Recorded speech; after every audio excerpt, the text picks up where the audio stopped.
Hello, everyone, and welcome to my coverage on the strengths and strategies of House Richesse. So, in Classic Dune, House Richesse is right up there with the Bene Gesserit faction in terms of how complex they are and how difficult they are to play well. This faction, I would say, even probably has a higher skill ceiling than Bene Gesserit, but BG does definitely trump them in terms of raw complexity.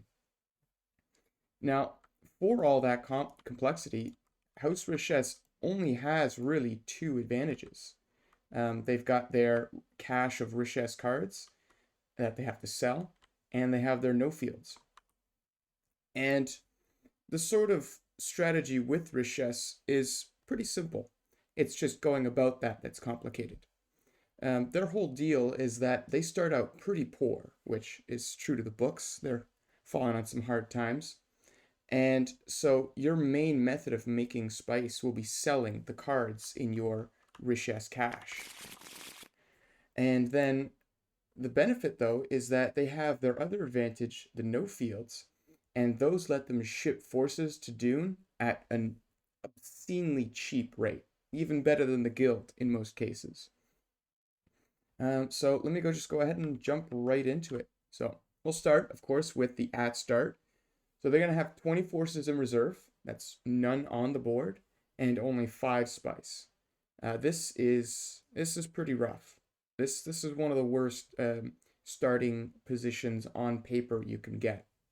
5 spice is pretty low. Only lower factions are Fremen, who start with 3, and Chom, who technically only start with 2, but they'll claim charity immediately after that and get up to 14. And then the rest of this is just a little bit of bookkeeping for their two advantages. So you'll get your cache of 10 Richesse Treachery cards, and then they'll also have their set of 3 no-field tokens. And then they've also got a fairly standard free revival rate of 2. Nothing special. No pros or cons there, really. So the first advantage, bidding. So they've got their cache here of 10 cards, and every turn they have to sell one of these cards in a special bidding method, one of 2. And whoever wins that card, they pay their bid to Richesse, even if there's an Emperor in play. So that is, once again, your main method of generating income to power your engine. So all of these cards in your cache here are all unique and never before seen except for one. So first, I'm going to cover the bidding methods that you get to use. These are special. So the first one is once around, and this kind of has 2 ways you could do it. So each faction in order, starting with someone next to you and ending with you, everyone gets 1 chance to make a bid on a card. So you make your bid. If you get upbid, that's it. You got no second chance. And then no matter which direction you choose, you can go clockwise or counterclockwise. They'll always end on Richesse. So the most reliable method of selling cards is probably going to be a once around. And then what you want to do is you want to choose the direction so that it ends with a rich faction, kind of like the Emperor. So I've got a little setup here to as an example. So in this case, if I want to sell a card once around and I don't want to be risky, I just want to get some good money, then I would do a once around going clockwise. So it'll go around, Emperor will have the last bid, and then I will have the right of last refusal, so to speak. If I have the spice to buy it, I can. And why you do this, of course, is because each person gets the chance to upbid, and they will be worried about the people ahead of them upbidding them. But if you pick a rich faction to be going later in that order, the rich faction will see, hey, I know I can guaranteed buy this card if I upbid, as long as Richesse doesn't, and usually you're not going to be buying your own cards. Usually you're going to want the spice more than you want the card itself. So that's a good way to make good money most of the time. Very consistent. Now, if you go the other direction, let's use the same setup here, but let's go counterclockwise. We've got the Emperor, a rich faction, going first. And rich factions are going to be the ones usually buying your cards. So the most able to throw spice around. And so if this is a card the Emperor really wants, then they're going to be tempted to bid really high. Like, oh, I'm worried if I only bid 4, someone's probably going to have the money to outbid me. So I'm going to bid something higher, like 7, right? Doesn't always work, and it's going to be dependent on how good the card you're selling is. But this is a bit of a riskier way to play it. And depending on your table, you could get some good spice out of using riskier bidding methods as House Richese. Now, speaking of riskier bidding methods, the other method is the silent auction, where each faction will take a number of spice that they're willing to bid in their hand, and everyone reveals at the same time. So in this case, this is super risky because nobody knows what anyone else is going to bid, and everyone's on an even playing field. It's kind of like if everyone had to go first in a once around auction. A lot of risk. There's 5 other people at the table who could outbid you. If you want the card and you have the spice to throw around, you're going to be very tempted to do some crazy number. And sometimes it's a beautiful moment, it does, but sometimes you'll see someone bidding 6 spice on a card and then everyone else went like 2 or 3. And it's just totally way overbid. But hey, you know what? You'll be laughing all the way to the bank if that does happen. So now that you know how to sell the cards, you're going to want to know what you're selling. So I've grouped up the 10 Richese cash cards here in 3 categories, which I think is really going to inform how you sell these cards. So the first category is the chaff. So as Richese, you do have a lot of responsibility because if you sell a very powerful card at the wrong time, it might lead to someone getting that, winning a key battle, and it snowballs into them winning the game, maybe even that very turn. So it's risky to put up good cards just to get a lot of spice on them. You need to make sure that either you can buy those strong cards, or at the very least, you'll be in a strong enough position to contest the person who buys it. Now, first card in this category is going to be the Distrans. So this very simply lets you give another player a card from your hand at any time, as long as it's not during a bid, and they can't be full. So this has a lot of different uses. You can use it offensively, and you could also use it as an assistance. Or you could even be very enterprising, and you could try to use it to sell cards. So you could use it very simply to get a worthless card out of your hand and give it to someone else. Maybe even clog them up. They have 3 cards, you give them a worthless card, and now it's bidding and they can't bid. That's a beautiful moment. You could also use it if your ally really needs a certain card in a fight. You could give it to your ally, use this card, it's great. A little bit niche, but hey, if it comes in handy, it comes in handy. You could also, maybe you've got a crazy card, you've got a duplicate weapon that you don't need anymore. You could say, hey everyone, I've got this card. If you bribe me, I'll use the Distrans and I'll give it to you. And there's also, you could be really tricksy and you could say, oh, the BG, oh shoot, the BG voiced me to play my Lasgun now. I know they have a shield. Oh, what am I going to do? Oh, you have Distrans, you play it, you give your Lasgun away to someone, and now the voice doesn't apply to you. You could really save yourself some heartache with a clever use of Distrans. Now, the main reason why it's in the chaff category, there's a lot of interesting uses, but it's not worth paying really more than 3 or 4 spice for it. And even on the top end, like, it's good, but it's not great.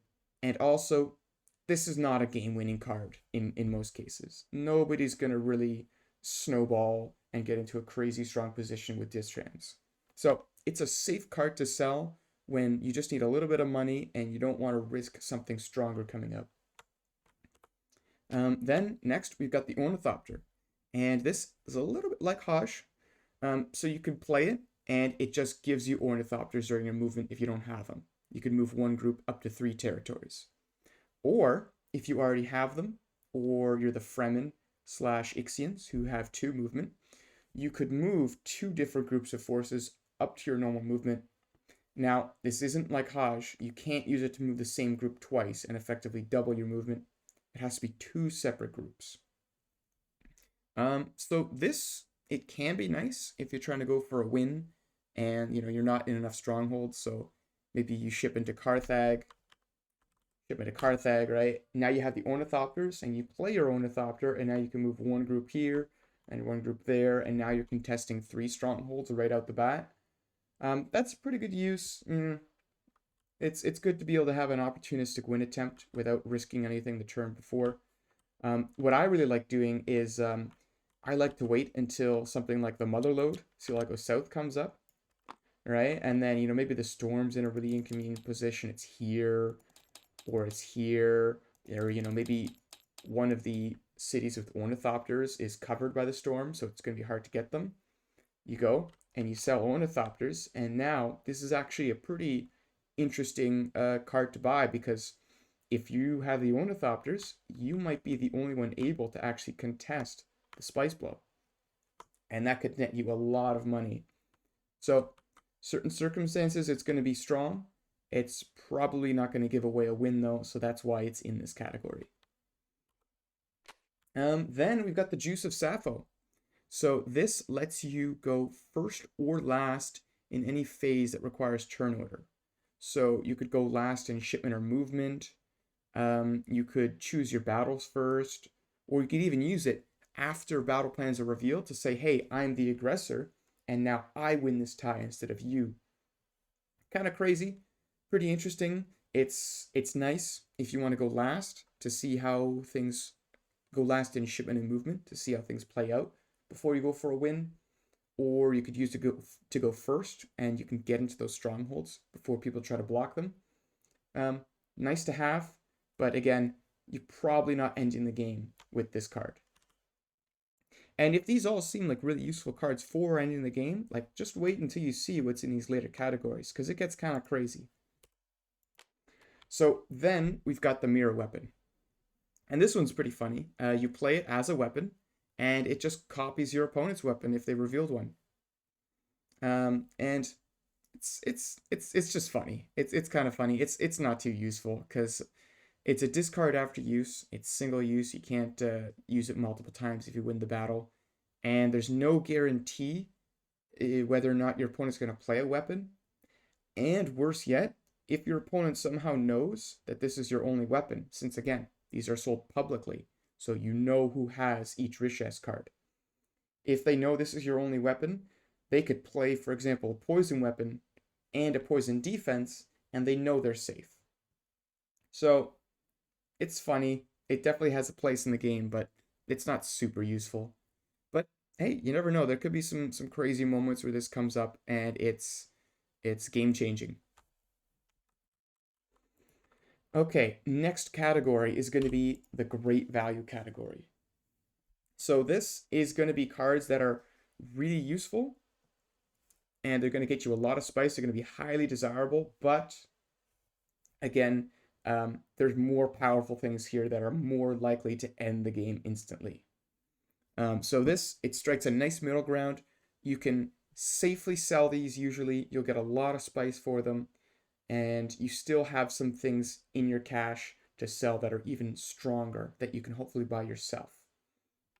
So first card in this category is going to be the Samuda Drug. So what this does is whenever someone's discarding a Treachery card, at that moment you play this card and you can take it.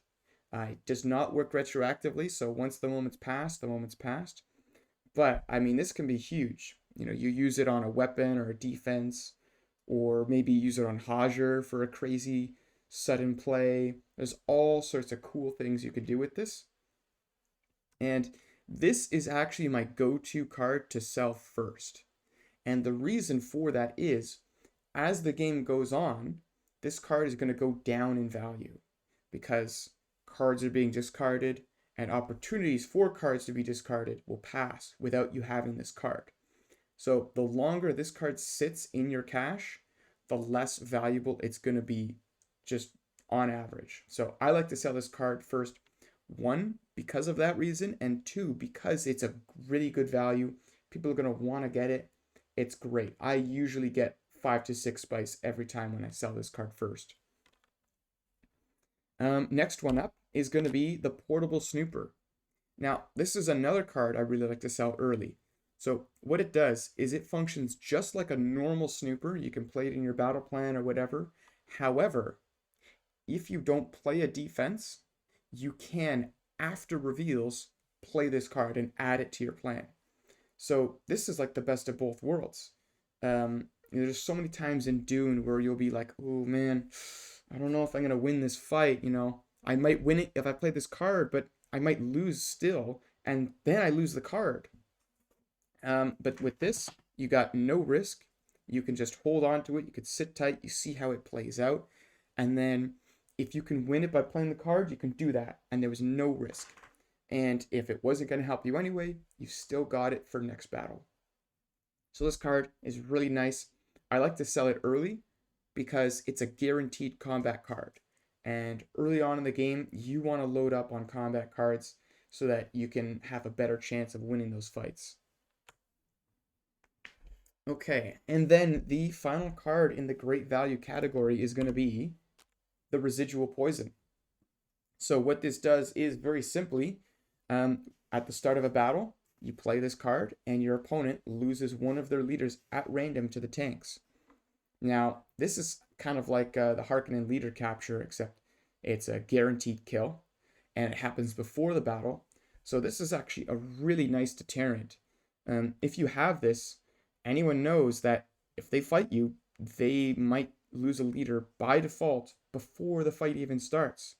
There's some crazy moments where, you're fighting someone and then they play Residual Poison and you lose your strongest leader and the table just descends into hysterics.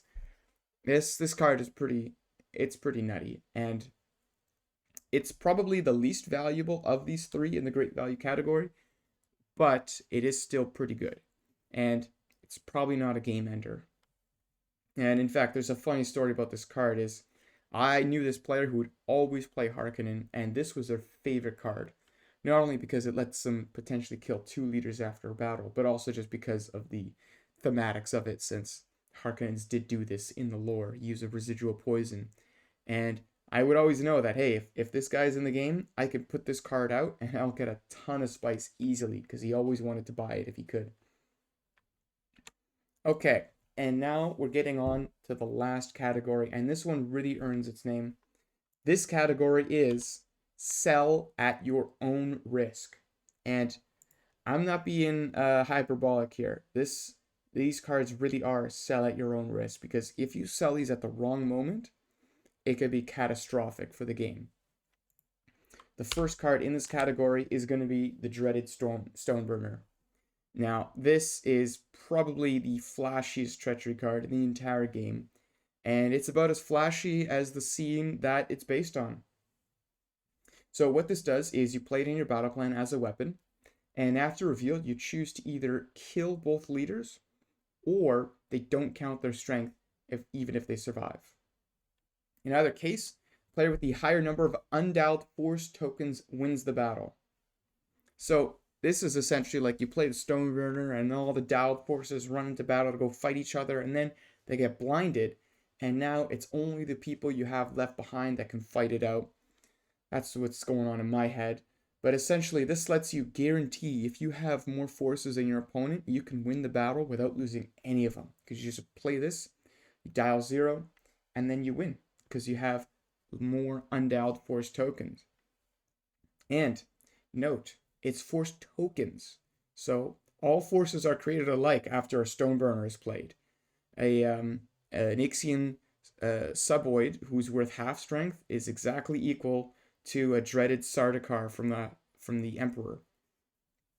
One's 2 strength, one's 0.5, but with this, they're token's a token. They're both worth 1. So that's something to be look out for. It could come in clutch sometimes. And another funny thing is that you know your opponent has it, but you don't necessarily know when they're going to play it. Actually, it was, I think it was the recent Invitational where player thought Stormburn was going to come out, so they dialed 0, and then it was just a normal poison weapon was used, and they won the battle because of it. There's some serious bluff tactics you can do with this card, and it's always pretty entertaining when you see a bluff work successfully. Now, next card in this category is going to be the Null Entropy Box. Now, this thing is crazy. So what it lets you do is, at any time, you pay 2 spice to the spice bank, and you can take any card from the Treachery deck, Treachery discard that you want. And it's done secretly, so nobody even knows what's in it. Now, this card, the opposite of the Samuda Drug, is going to actually go up in value as the game goes on. I mean, naturally, it's always going to be very valuable. But once you know what's in the discard, this card has a bit more value to it. Like if you know Poison Blade and Artillery Strike have been discarded, this is going to be a really high value item. And same with Stoneburner. You want to be very careful when you sell this and who gets it, because these are definite game ender cards. You could go all the way up to forming battle plans. You could hear the voice, you could hear the prescience, and then you could play this card and choose what you want to take. It's super strong, and you could even bait someone out. Someone thinks, oh man, he's obviously going to take the Poison Blade. That's the best card in the discard. And then you take the Artillery Strike and you completely surprise them. And this card is crazy. Last one is good old-fashioned Kurama. This is exactly the same as the normal ones in the deck. Yeah, so not much to be said about it. Now, the reason why it's in the sell at your own risk category is because, yeah, Kuramas they can be game-ending cards. However, all these cards in this category, you probably don't want to sell them for the spice. You want to sell these to buy them for yourself, because they're game-ender cards, so you want to have them and you want to use them for your own game-ending potential. Now, why is the Kurama up here? Well, it's because the Richese's special once per game Kurama ability is that they can pay 3 spice to the spice bank and take any one of their unsold Richese Treachery cards from their cache and add it to their hand secretly. So this is a great way to basically say, oh hey, you know what? I would love Stoneburner, I would love Null Entropy Box, but I'm just not sure which one I'd like yet. So I'll put the Kurama up for sale, I'll buy it, and then I can choose when the need arises which one I want to take. This card is very strong, especially in the Richese's hands. It's right up there with the Guild and the Harkonnen in terms of strong once per game Kurama abilities. So this is a card that you want to not sell until you're able to buy it, just for the fact of using it for your once per game ability. Okay, now the other half of the Richese faction is their Noof Fields. So what these are is, these are tokens.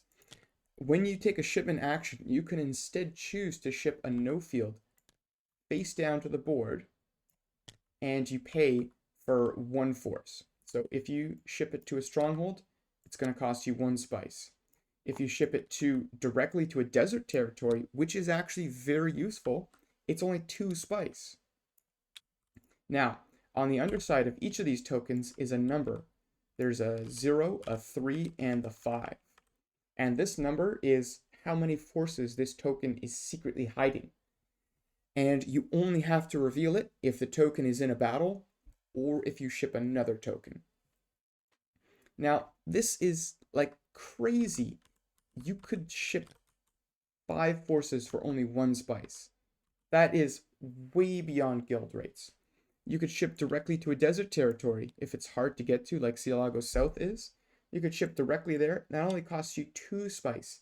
2 spice for 5 forces. Again, that's still better than guild rates. It's insane how useful these are. And the Richese, they're going to make a good amount of spice, but they're not going to make a lot from their bidding advantage. It's not like you're collecting a 10 spice blow. You're really going to get that. So your income is lower than other factions, but because of these no field tokens, you can make your spice go a lot further. Richese is going to be able to ship really cheap, And interestingly enough, in battles, it's going to be a lot easier for them to spice style if they need to. Because let's say I ship 5 to Habanya, that cost me 1 spice. I have now 4 spice that I saved doing that, which I could guilt-free use to spice style the forces if I need to win a crucial fight. It's it's a really big factor. The way that they can ship very economically, very strong, and sometimes you can be a little bit tricksy with the 0 token. Like let us say that you've got a bunch of forces here in 2x each, and you want to be able to move them to Silago South. Now, let's also say that there's a faction here in Arakeen, and you don't feel like fighting them just yet. What you can do is you can ship the no field to Arakeen. Now you have Thopters, you can move to Silago South, and then at any time before battle phase, you can reveal the token yourself. And look at that, the 0, so there's no forces there. So now you got Ornithopters, and you avoided having to fight the battle there. That's really good. It's a really great way to be kind of tricksy and almost Fremen-like in how you can move around the map cheaply and efficiently. So this snowfield advantage is really nice.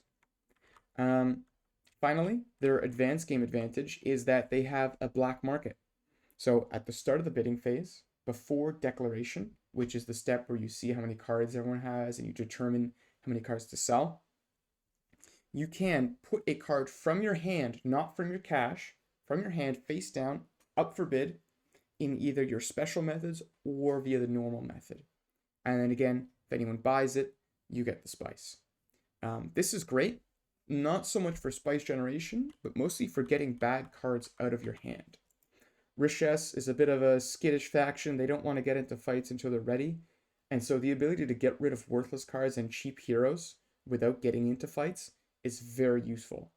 And if you have a Chome, a BG, or a Harkonnen, or even maybe an Ixians in the game, you could actually get a decent amount of spice with this. And the reason for that being, those are all factions that don't mind getting bidding on bad cards. So for the BG, it's obvious. Worthless cards are Kuramas for them. That's a great power. Chome, again, it's pretty obvious. They can use worthless cards for special abilities. Then there's the Harkonnen. So the Harkonnen, every time they buy a Treachery card, and that includes the Richese auctions, both black market and cash, they get an extra Treachery card when they buy a card. And so people will typically guess that your black market cards are not good. And so a Harkonnen player is going to be perfectly happy to buy a bad card for 2 or 3 spice and get another one off the top of the deck completely for free.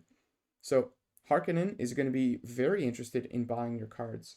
And hey, 3 spice is 3 spice. And lastly, there's the Ixians. They have their technology advantage where they can take the card that's about to go up for bid and replace it with one from their hand.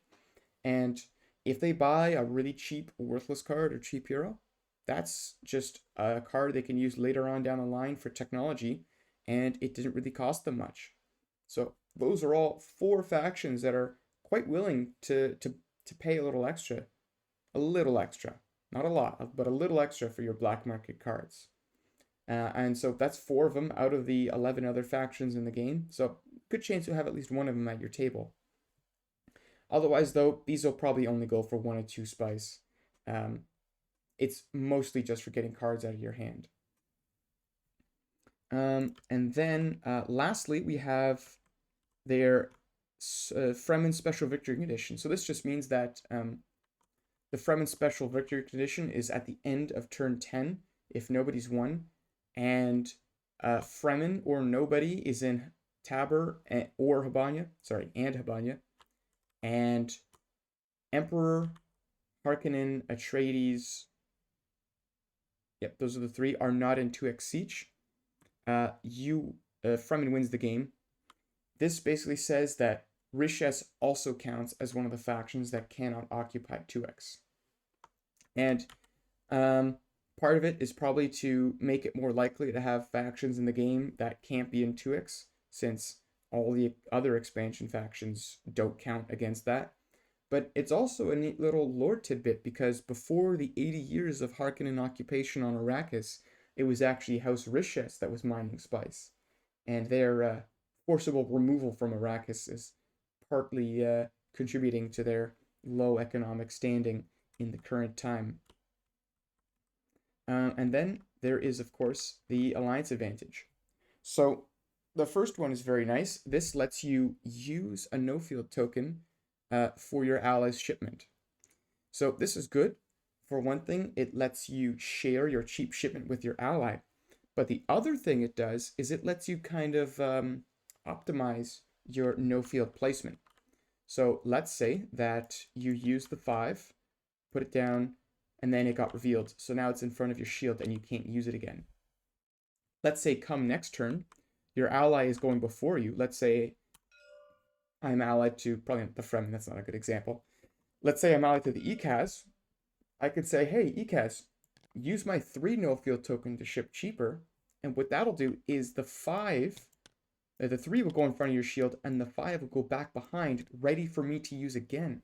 So that's a way for me to ship the same token in 2 consecutive turns, which you cannot normally do.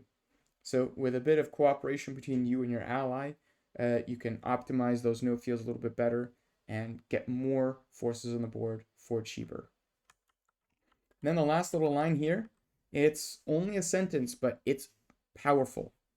So what this is you may give your ally a Richese Treachery card that is in your hand, again, in your hand, not in your cache, at any time if they're not full. So when you do ally with someone as House Richese, there's going to be, the natural idea that, hey, I'm the ally, I'll buy this card, and I'll pay the money to you, so the money doesn't leave our alliance. But of course, as House Richese, you have to worry about selling your cards to your ally, and then later on down the line, they break the alliance with you, and then they use that card to win the game or win a fight against you later on. That's brutal.